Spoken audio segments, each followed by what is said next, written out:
انیک صاحب، یہ تو آپ کو تجویز تو پیش کر سکتے ہیں کہ اس موجودہ صورتحال میں جی پاکستانی قوم کو کم از کم فلسطینیوں کے لیے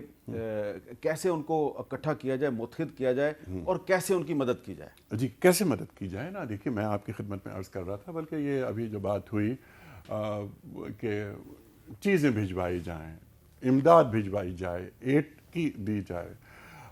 میں صرف یہ عرض کروں کیونکہ میں خود جا کر دیکھ کر آیا ہوں،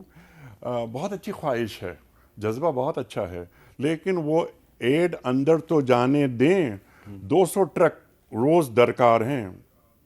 200 ٹرک، 19 ٹرک، اور وہ بھی چیک ہو کر کہ ہم دیکھیں گے کہ یہ ایڈ جا کیا رہی ہے۔ اگر اس میں کوئی ایسی چیز جو ان کے تعلق سے ان کے معیارات کے مطابق نہیں ہے تو ہم اسے روک دیں گے۔ تو 200 ٹرک کی جگہ اگر 19 ٹرک جا رہے ہوں تو وہ معاملات، پاکستان پوری قوم متحد ہے، پوری قوم یک زبان ہے، بلکہ پورا عالم اسلام یک زبان ہے۔ پرابلم صرف ایک ہے، عوام کسی اور طرح سوچتے ہیں، حکمران کسی اور طرح سوچتے ہیں، اور یہ پرابلم ہر جگہ پہ ہے جی یہ یقیناً لیکن ہم ذرا آگے بڑھ رہے ہیں۔ اس کا حل پاکستان، پہلا کام، کنتم خیر امت اخرجت للناس، پاکستان کی بات میں نے کی نا پہلے حصے میں آپ کے پروگرام کے، لیکن مسلمان کی حیثیت سے میرے جذبے کیا ہونے چاہیے، میرا دین مجھ سے کیا مطالبہ کرتا ہے، مسلمان کی حیثیت سے بلنکن یہ کہہ سکتا ہے اور اپنے یہودی ہونے پہ ناز کر سکتا ہے، تو کیا ایک پاکستانی کی حیثیت سے اور پاکستانی مسلمان ہونے کی حیثیت سے کیا میرے لیے فخر کی بات نہیں ہے کہ میں مسلمان بھی ہوں، میں پاکستانی بھی ہوں، اور یہ واحد مملکت ہے جو دین اور جمہوریت کے نام پر وجود میں آیا۔ اس جذبے کو فروغ دیا جائے، عافیت کو عذر نہ بنایا جائے کسی اور کے سامنے خود کو قابل قبول بنانے کے لیے۔ ان جذبوں کو نہیں روکا جا سکتا۔ یہ فاقہ کش جو موت سے ڈرتا نہیں ذرا، روح محمد اس کے بدن سے نکال دو صلی اللہ علیہ وآلہ وسلم۔ تو یہ معاملات دبانے سے نہیں دب سکتے۔ ہمیں یعنی عالم اسلام کو لیڈرشپ درکار ہے، وہ باتیں ٹھیک ہیں، وہ مردانہ میں نے وار۔ آپ سے بار بار پوچھ رہا ہوں پاکستانی قوم کس طرح مدد کرے؟ پاکستانی قوم کیا کر سکتی ہے، حکمران کیا کریں، عالم اسلام کے حکمران کیا کریں۔ ہم یہاں سے، میرے پاس اگر 1000 ہیں، 1,00,000 ہیں، میں مدد کر دوں گا۔ میں جو غذائی اجناس ہے، میڈیکل ایڈ ہے، میں بھجوا رہا ہوں۔ اچھا، یہ بات میں چاہتا ہوں ایک لفظ ایڈ کر دوں انٹرنیشنل شارٹلی میں اگر اس میں ایک ایڈ کر لوں، دیکھیں جو یہ ہیومینٹی کمز فاسٹ، اور خاص کر جو اسرائیل نے کہا there has to be condemned all the way, کیونکہ انہوں نے چرچز کو بھی سارا گرایا، اور چرچز ہمارے کرسچن کمیونٹی کے بھائی جو ہے نا وہ ان کی بھی بڑی ڈیتھ ہوئی ہے۔ آپ ان کو دیکھیں، in the heart of a war between Ukraine and Russia, وہ کس نے فیسیلیٹیٹ کر لیا؟ ٹرکی نے فیسیلیٹیٹ کر لیا، اور ان کے یہ پرمیشن مل گئی کہ ان کی گرین ایکسپورٹ ہو۔ اگر وہ اپنا گرین ایکسپورٹ کرنے کے لیے اتنی بڑی لڑائی میں کوئی نہ کوئی کمپرومائز کر کے کر سکتے ہیں، تو ہم مسلم دنیا اکٹھے بیٹھ کر کے ہم ان کو ہیومینیٹیرین ایڈ کیوں نہیں پرووائڈ کر سکتے؟ بالکل، یہ ہماری سب سے بڑی۔ اچھا، میں بار بار پاکستان کی بات اس لیے کر رہا ہوں کہ پاکستان میں بہت سے لوگ جو ہیں وہ فلسطین اور اسرائیل کے معاملے پہ ہمیشہ کنفیوز رہتے ہیں، اور ان کی کنفیوژن دور کرنے کی بہت کوشش کی جاتی ہے، لیکن انہوں نے ایک فیصلہ کیا ہوا کہ ہم نے اپنی کنفیوژن دور نہیں کرنی۔ تو میں بھی ایک کنفیوژن دور کرنے کے لیے ان کو ایک چیز بتانا چاہتا ہوں کہ بانی پاکستان جناب قائد اعظم محمد علی جناح نے 8 دسمبر 1947 کو امریکن پریزیڈنٹ ٹرومین کو ایک خط لکھا تھا، اور جو یہ خط جو ہے یہ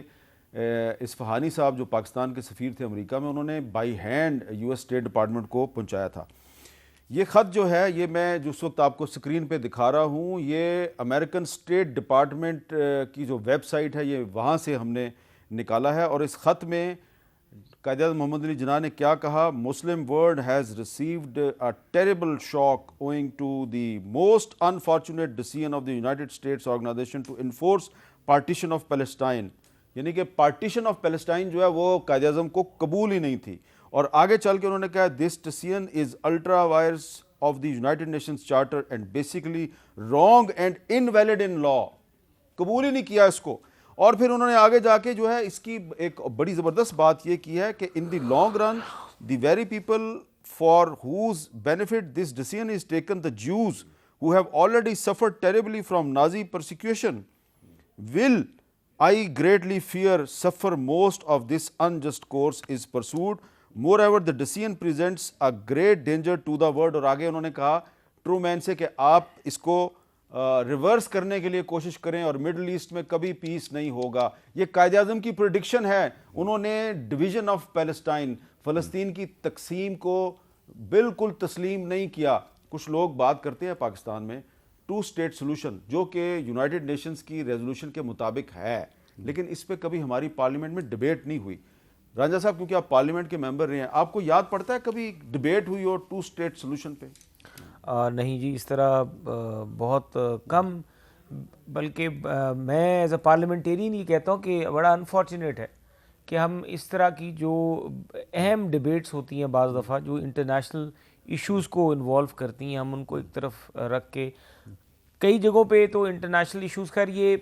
پچھلے 7-8 سال سے یہ پیلسٹائن والا جو ایشو ہے یہ چھوٹے اسکیل پہ تو یہ چلتا ہی رہا ہے, آپس میں جو یہ اختلافات تھے اور یہ جو وہاں پر مذمت ہوتی تھی, لیکن اتنے بڑے اسکیل پہ یہ پہلی دفعہ ہوا ہے. اور 2 ٹرمز تو میں بھی پارلیمنٹ میں دیکھ چکا ہوں, اور اس 2 ٹرمز میں بھی ہمارے سامنے کوئی اس طرح کے انسیڈنٹ نہیں آئے جس کے اوپر اتنی ایک ڈبیٹ جو ہے اس کا آغاز کیا جائے. لیکن اکثر اوقات اس طرح کی ڈبیٹس ہوتی ہیں, لیکن اسپیسیفک اس ایشو پہ کوئی ایسا ڈبیٹس نہیں ہوئی. لیکن ہمیں یہ کرنا ضرور چاہیے کہ جو پاکستان کی فارن پالیسی پہ since the partition and Pakistan کی